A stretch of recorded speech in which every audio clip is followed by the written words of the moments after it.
Bueno, el mensaje de esta tarde, que espero que el Señor me deje predicar, de alguna manera envuelve o encierra todos los temas que hemos tratado anteriormente en la serie que venimos trayendo. El mensaje de esta tarde nos va a hablar acerca de la abundante riqueza de la gracia de Dios, nos va a hablar acerca de la esperanza de la nueva vida en Cristo, nos va a hablar acerca de los cambios que produce o se producen en la vida de aquel que ha nacido de nuevo, nos va a hablar acerca de la transformación en cuanto a la identidad, lo que no éramos ahora podemos ser en Cristo, pero también nos va a hablar acerca del poder de la predicación del Evangelio. Todo esto va a estar envuelto en el mensaje de esta tarde. La carta que vamos a leer en esta tarde, de la cual vamos a hacer referencia, es una carta que fue escrita alrededor del año 60 después de Cristo.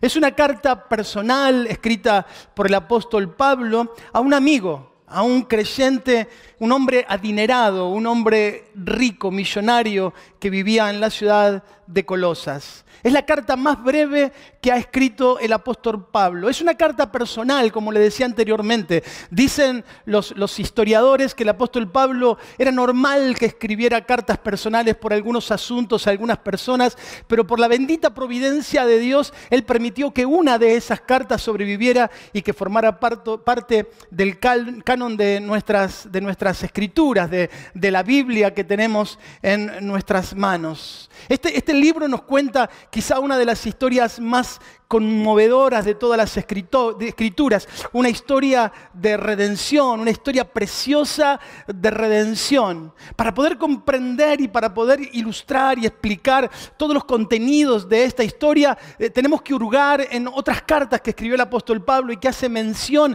a este evento, pero no lo voy a hacer ese trabajo, solamente ese trabajo ya lo hice yo, pero vamos a ir yendo por las escrituras para ver lo que nos quiere enseñar con respecto a esto. La historia que vamos a leer es la historia de un esclavo llamado Onésimo. Él estaba cansado de la vida que llevaba al lado de su amo y toma la decisión de escapar y convertirse en un fugitivo, en alguien que le da la espalda a su jefe o a su patrón y corre para encontrar una supuesta libertad. Para no ser descubierto, él prepara un plan. Desde la ciudad de Colosas quiere ir a la ciudad de Roma, una ciudad cosmopolita, una ciudad que tiene casi en esta época, en este primer siglo, cerca de 1 millón de habitantes. Así que su plan era escapar para Roma y meterse dentro de la multitud, no ser detectado. Y para llevar a cabo este plan, 2000 kilómetros de distancia tenía que recorrer. Él le roba a su patrón, le quita de sus bienes para poder financiar este viaje y huye y corre a la ciudad de Roma para vivir como un prófugo, para vivir como un fugitivo. Él soñaba con la libertad. Él soñaba con ser un hombre libre. Probablemente después de que llegó a la ciudad pudo disfrutar de los placeres de la ciudad y de las cosas que le brindaba esta ciudad. Escondido entre medio de la multitud y sin ser detectado, tenía un plan perfecto. Se había podido escapar de la mano de su amo. Ahora era un hombre libre que podía disfrutar la vida.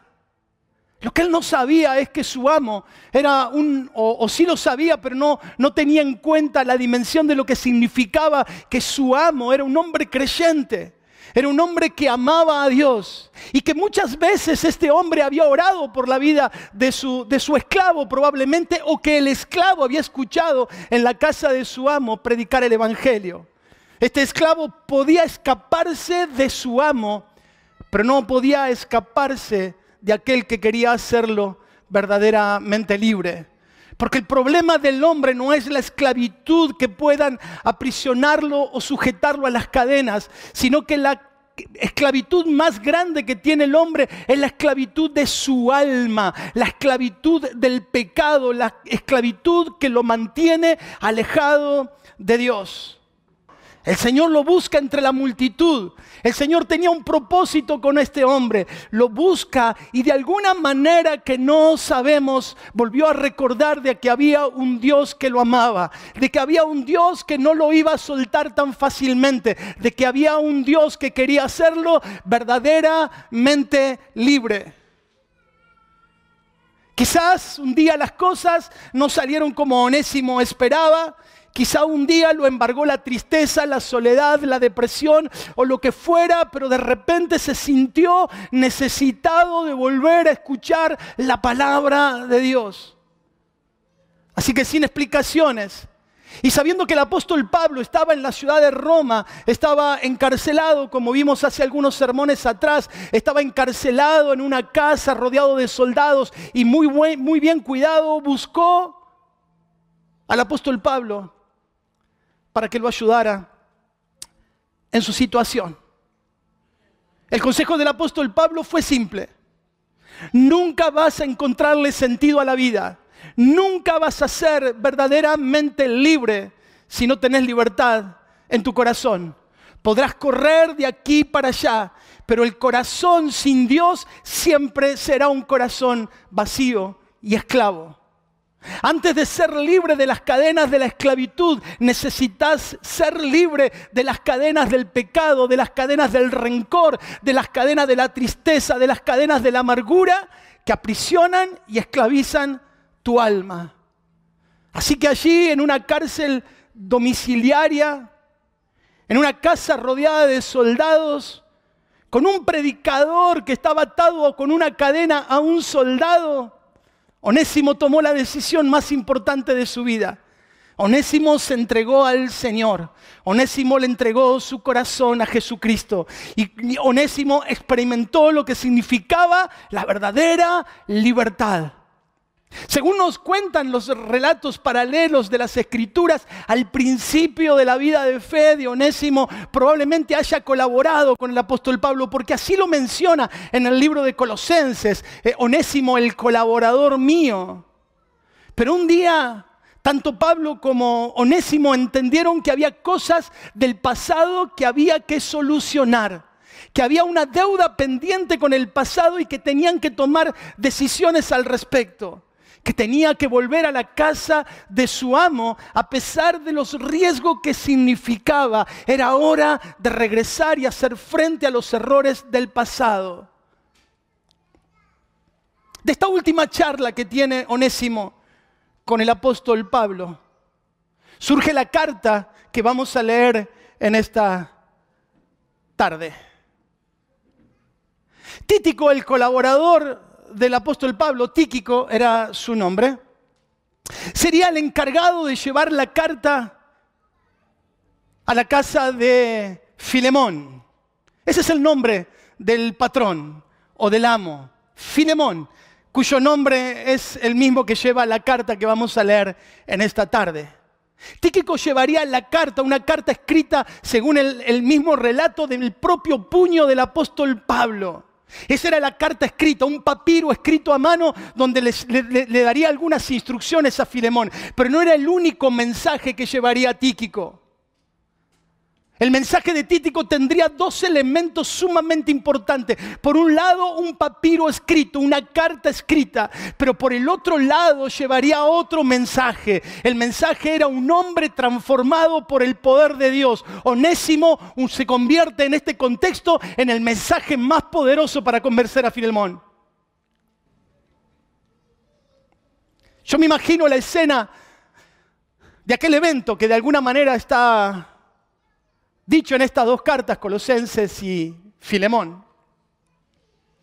Cuando Tíquico junto a Onésimo llegaron a la casa de Filemón, seguramente Filemón quedó impactado. Imagínate, golpean la puerta y vos abrís y está Tíquico y detrás de Tíquico ves a Filemón, el que te robó, el que escapó, el que te estafó, el que te avergonzó públicamente, el que hizo un desastre con tu vida. Ahí está ahí atrás. Seguramente Filemón estaría con su cabeza agacha sin atreverse a levantarla y mirar los ojos de su amo. Ahí estaba, frente a frente. Yo me imagino que en la mente de Filemón vinieron miles de pensamientos, de emociones encontradas, de situaciones inesperadas que se abalanzaron en su corazón. Pero me imagino a Tíquico diciéndolo antes de decir una palabra, antes de hacer algo. Yo quiero que leas esta carta que te envía el apóstol Pablo antes de tomar una decisión.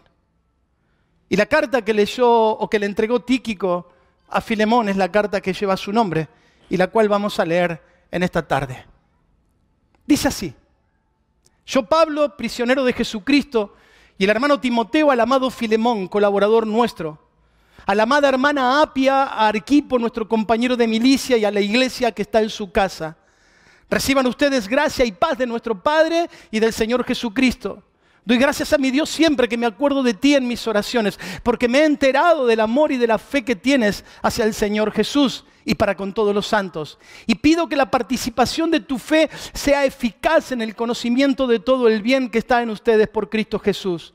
Hermano, tenemos gran gozo y consolación en tu amor, porque por ti han sido reconfortados los corazones de los santos. Por eso, y aunque tengo mucha libertad en Cristo para mandarte lo que conviene, más bien te ruego por amor, yo, Pablo, que ya soy anciano y además prisionero de Jesucristo, te ruego por mi hijo Onésimo, que es el fruto de mis prisiones. En otro tiempo él te resultaba inútil, pero ahora nos es útil a ti y a mí.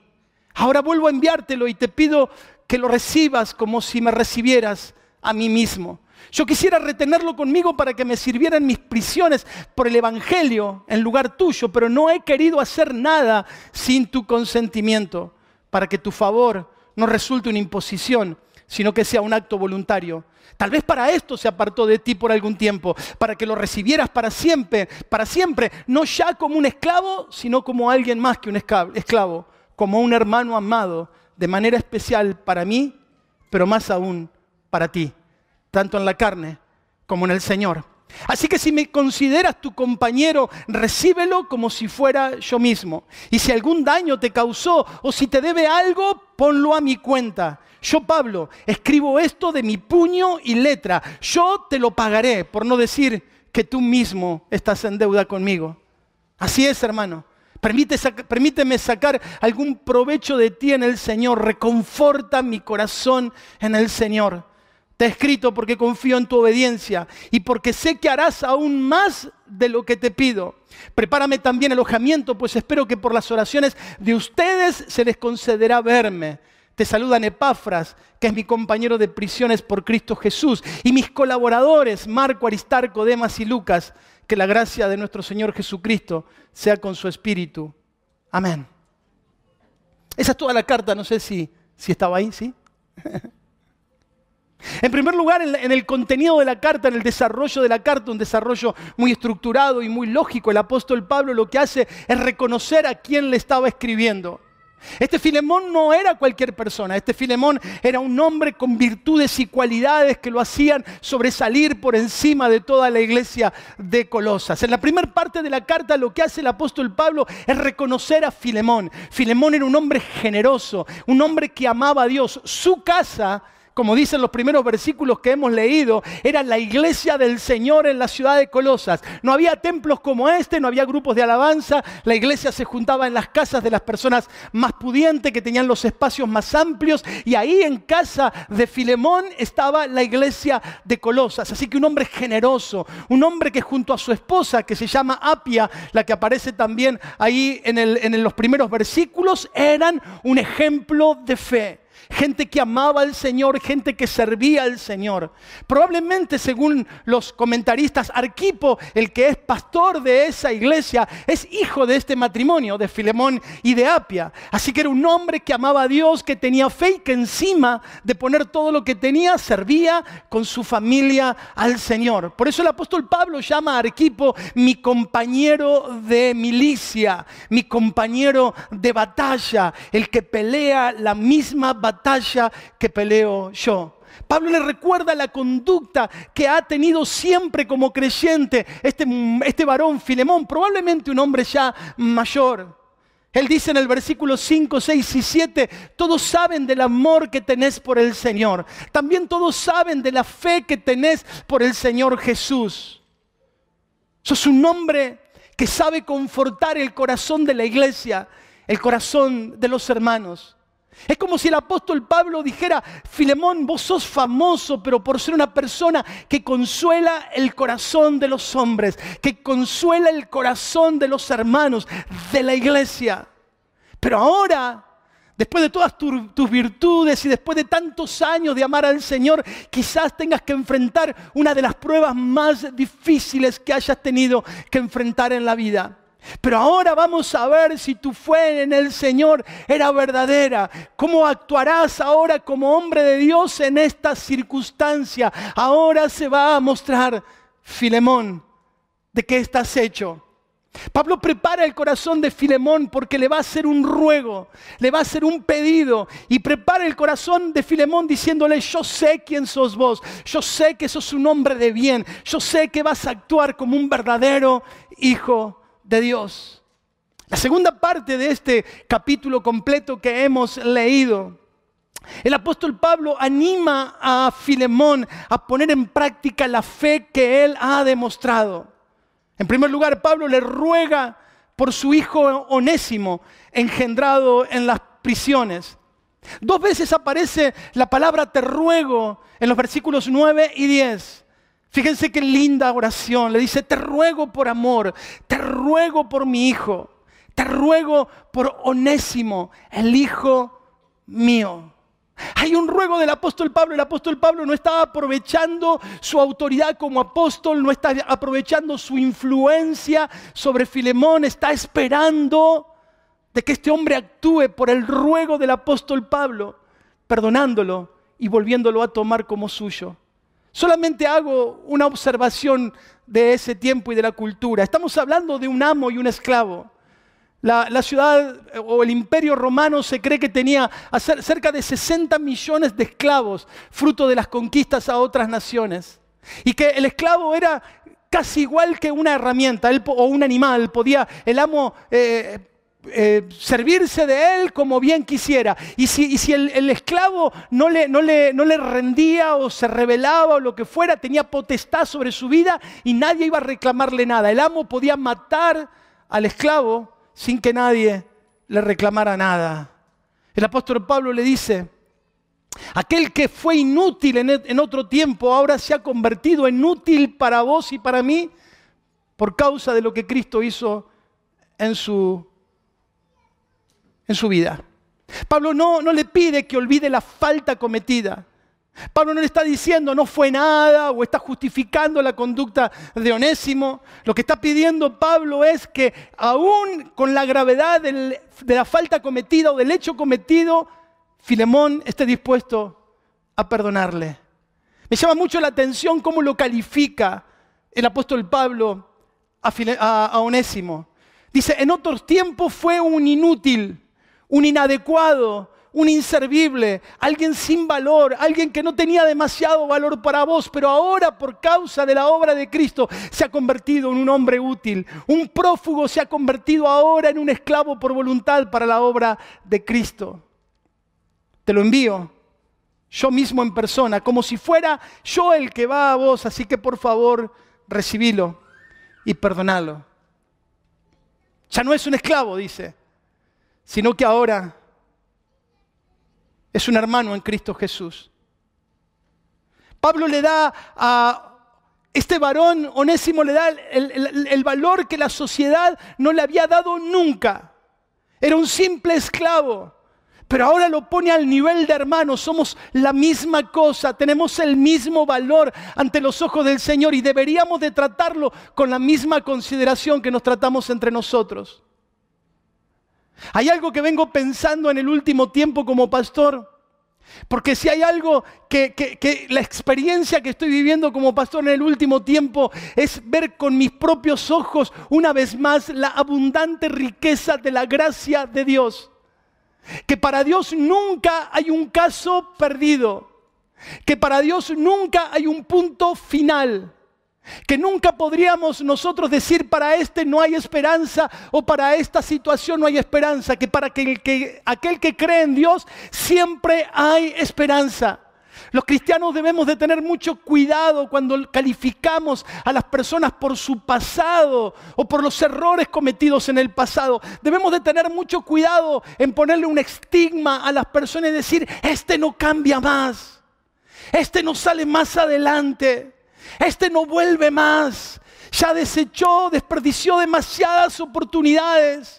Ya nunca más va a haber otra oportunidad para él. Debemos de tener cuidado porque nosotros creemos en el Dios de la abundante gracia, de la abundante riqueza de su gracia. Por eso, sea cual sea el pecado que hayamos cometido, la gracia de Dios es suficiente para limpiar nuestras vidas y perdonar cualquier pecado que hayamos cometido. Los cristianos necesitamos tener siempre presente la abundante riqueza de la gracia de Dios y nunca dar por perdido a nadie. El apóstol Pablo podría haberle exigido a Filemón que lo recibiera a Onésimo. Podría haberlo obligado que lo recibiera. Podría haberlo obligado. Pero el apóstol Pablo, con el discernimiento espiritual que tenía, se dio cuenta que era una oportunidad para que el nombre del Señor sea glorificado. Porque cuando dos personas enemistadas se encuentran en Cristo para amarse y perdonarse, esto trae gloria al nombre del Señor. Cuando un matrimonio llega quebrado a la iglesia pidiendo ayuda y socorro, cuando un joven viene destrozado a la iglesia y pidiendo socorro y podemos reconciliarlo uno con otro, con sus padres o ese matrimonio, eso le da gloria al Señor. No se trata de un manual, a partir de ahora tenés que hacer tal o cual cosa. No, reconciliación en el nombre del Señor Jesucristo. Lo que parecía imposible en esta relación, Cristo lo hizo posible. Lo que parecía perdido, Cristo fue a encontrarlo. Lo que parecía roto para siempre, por Cristo fue restaurado. Lo que parecía no tener valor, Pablo lo valoró, lo cuidó y lo levantó para convertirlo en un siervo del Señor. Tercer parte del mensaje. Si hay algo que a nosotros los cristianos nos debería de mantener siempre en la perspectiva correcta, es recordar lo que el Señor hizo por cada uno de nosotros. Pablo le recuerda a Filemón su propia experiencia de fe. Le dice cosas como esta entre líneas. Le dice, ¿te acordás cuando conociste al Señor, Filemón? ¿Te acordás cómo vivías? ¿Podés traer a la memoria cuántas cosas el Señor te ha perdonado? ¿Te acordás cuando recibiste la gracia y el perdón de Dios y te convertiste en su hijo sin haber hecho mérito alguno? Fuiste perdonado, fuiste restaurado, fuiste levantado por la gracia de Dios. ¿Qué vas a hacer ahora con este hombre? Es más, el apóstol Pablo le dice, ni siquiera lo mires como un esclavo. Cuando llegue a casa, míralo como si fuera yo mismo. Míralo como si me vieras a mí. No hagas distinción entre él y yo. Míralo y recibilo como si fuera yo mismo. Eso es lo que dice en el versículo 17. Pablo sabía lo que era equivocarse en la vida, porque el mismo apóstol Pablo había tenido una vida oscura lejos de Dios. Sabía lo que era vivir a espalda de Dios pensando que estaba haciendo lo correcto y haciendo cosas que ofendían a Dios, que avergonzaban a Dios, que espantaban a Dios. Pablo sabía lo que era haber sido alcanzado por la misericordia y la gracia de Dios, y por esa razón no solamente era rápido para perdonar, sino que instaba a otros para que pudieran también ejercer este perdón. El apóstol Pablo se pone en los versículos 18 y 19 casi como un redentor. Le dice, si en algo te está debiendo, claro que le debía, si le había robado para poder escapar, claro que le debía. Dice, si en algo te está debiendo, él no te lo va a poder pagar. Pero hace una cosa, ponelo a mi cuenta. Y te lo estoy escribiendo con mi propia mano para que tengas la seguridad de que esta palabra tiene mi sello, es mi palabra. Ponelo a mi cuenta y yo mismo, si es necesario, te lo voy a pagar. Esta idea del Redentor y de alguien que paga por los pecados de otro es una verdad teológica muy profunda que el apóstol Pablo, en la misma carta que le escribe a la iglesia de Colosas, en el capítulo 1, versículo 13, dice: pues nos rescató del reino de la oscuridad y nos trasladó al reino de su Hijo amado, quien compró nuestra libertad, el Señor, y perdonó nuestros pecados. Y termina diciendo el apóstol Pablo: confío en que harás mucho más de lo que te pido. Versículo 21. Hay algo llamativo en esta carta, y con esto quiero ir ya terminando el sermón de esta noche. Cuando comienza la carta, el apóstol Pablo dice que te saluda Timoteo y te saludan algunos más, y nosotros saludamos a ustedes y también saludamos a toda la iglesia. Al final de la carta, el apóstol Pablo hace una lista de personas que también saludan a Filemón y que forman parte de este plan, de este deseo de que Filemón perdone a su esclavo y lo vuelva a tomar nuevamente como suyo. Lo que uno puede leer en esta carta, esto de darle participación, Filemón tenía que leer en una carta personal, tenía que leerla él primero y después el próximo domingo tenía que pararse al frente y decir: esta es la carta que me envió el apóstol Pablo. Y leer lo que acabamos de leer frente a toda la comunidad. Lo que yo puedo ver en esta carta o en esta actitud que está teniendo el apóstol Pablo es que la iglesia del Señor siempre es reconciliadora. Que la iglesia del Señor siempre hace todo lo que esté a su mano para que los hermanos enemistados puedan lograr reconciliación.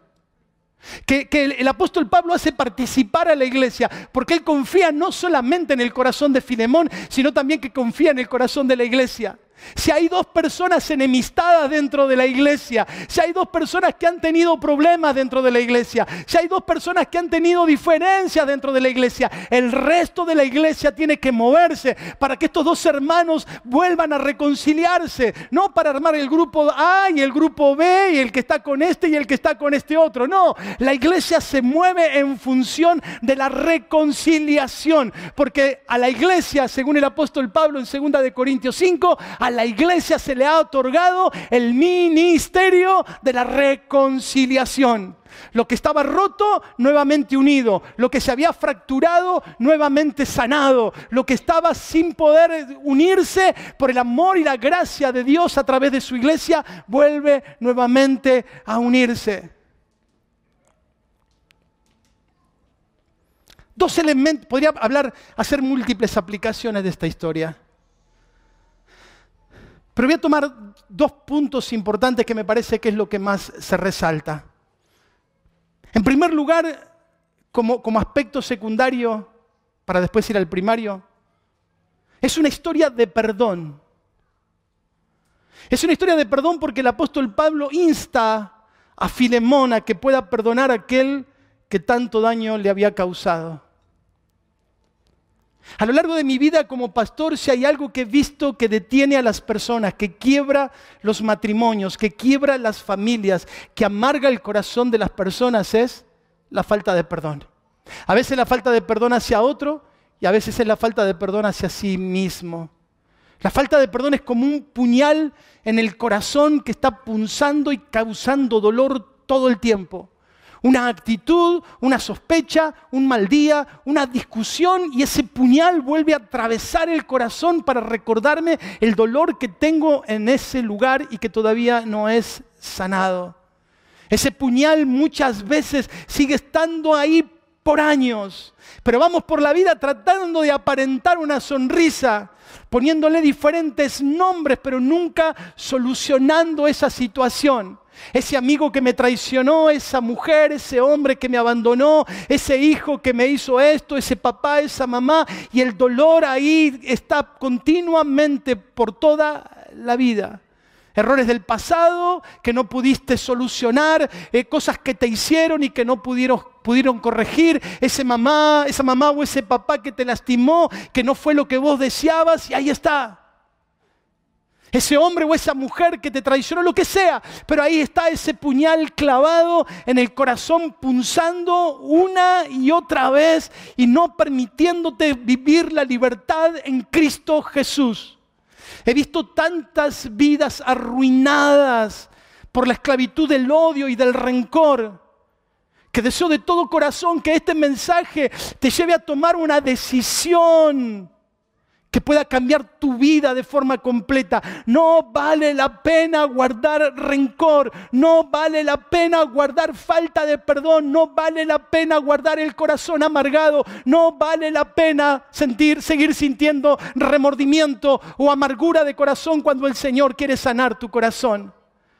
He conocido personas violentas, amargadas, corazones que no han podido prosperar por causa de la falta de perdón. Así que esto es lo primero que quiero aplicar. Necesitamos el perdón por lo menos en 3 o 4 direcciones. Necesitamos en primer lugar el perdón de Dios, el que nos hace aptos para poder perdonar. En segundo lugar, necesitamos tomar la decisión de perdonar a quienes nos han ofendido. En tercer lugar, necesitamos pedir perdón a quienes hemos lastimado. Yo creo que el Espíritu Santo de Dios te está mostrando en esta tarde a quién deberías pedirle perdón, como hizo Onésimo con Filemón. Y decir, perdóname, la verdad, y no esperes nada del otro lado. Capaz que del otro lado te viene un insulto, pero necesitas sacar eso del corazón.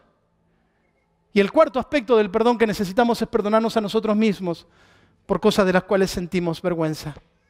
Ese es el primer punto, la primera aplicación de esta historia. La segunda tiene que ver con una historia de redención. A Onésimo no lo estaba persiguiendo Filemón, ni la justicia, ni nada por el estilo. Quien perseguía a Onésimo era el amor de Dios, ese amor que lo encontró mientras escapaba para hacerlo libre para siempre.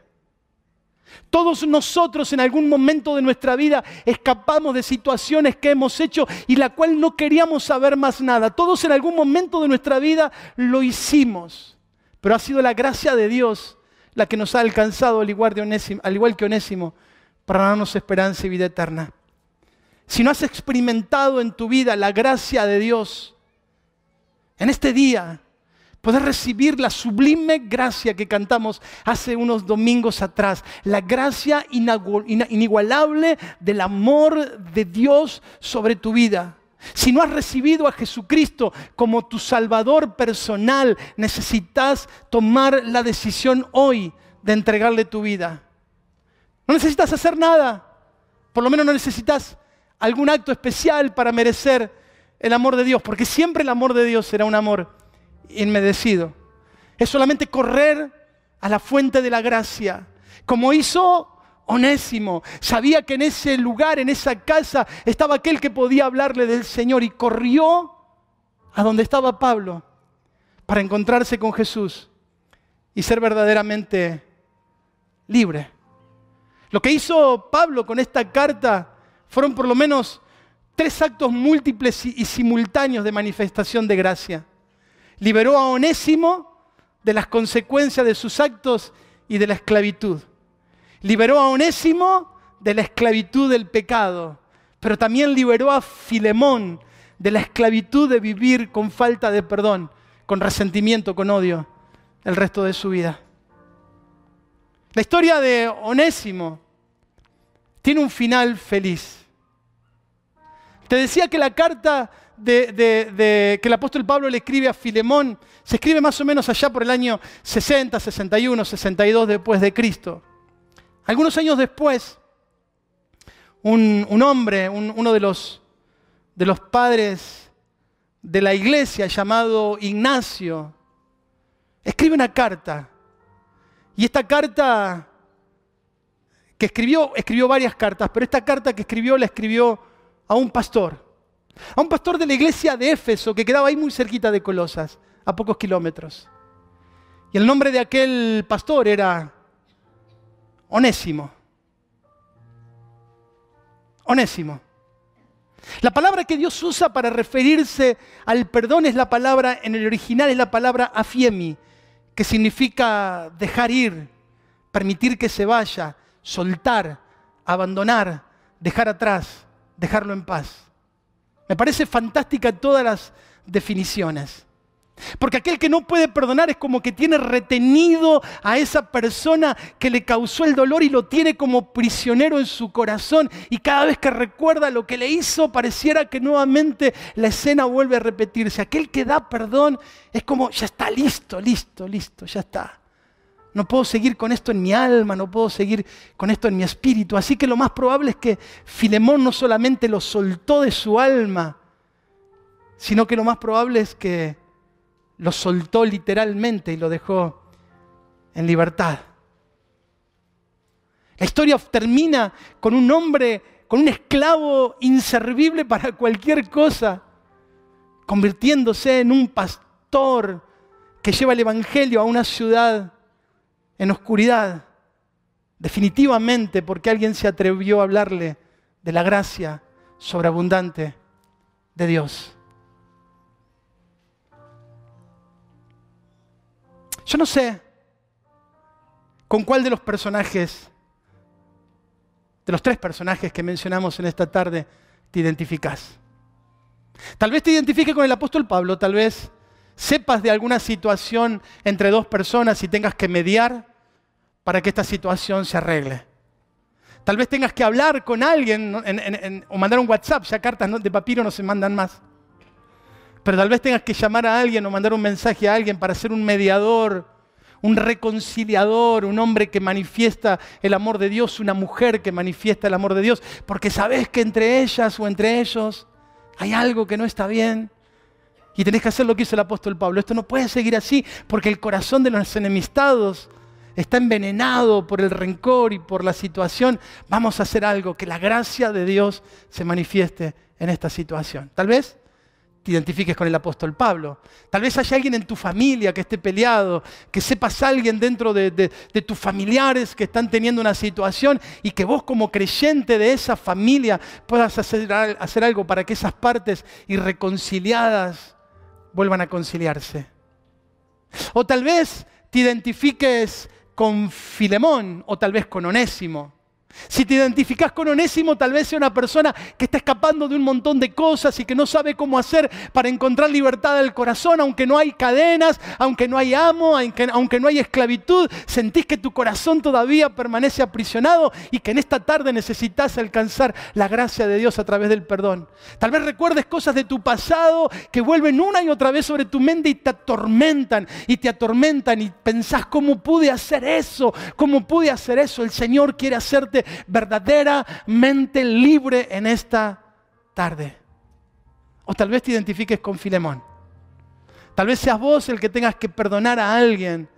O sea, tal vez alguien está en tu corazón ahí apretando y como decíamos recién, es como un puñal que se clava una y otra vez entre medio de tus emociones. Y que tal vez hoy sea la tarde donde esa palabra afiemi, dejar en libertad, dejarlo ir, ya está, no vale la pena. Y definitivamente soltarlo de tu corazón para disfrutar las bendiciones de la sobreabundante gracia de Dios sobre tu vida.